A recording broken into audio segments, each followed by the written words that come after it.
পরবর্তী দর্শক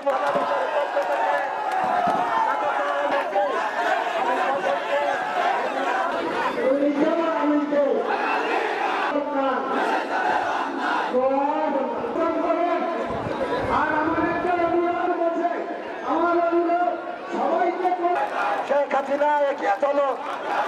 তত্ত্বাবধায়ক নেতা জনাব আব্দুর রশিদ আজকের অনুষ্ঠানে সম্মানিত গণমাধ্যম নেত্রী গণমাধ্যম আমি আমার কথা শেষ করছি। জয় বাংলা। আওয়ামী লীগকে আমার আন্তরিক শুভেচ্ছা জানাই। এবং জেলার অনেক নেতা কর্মী দেখছি তারা আজ কোথায়?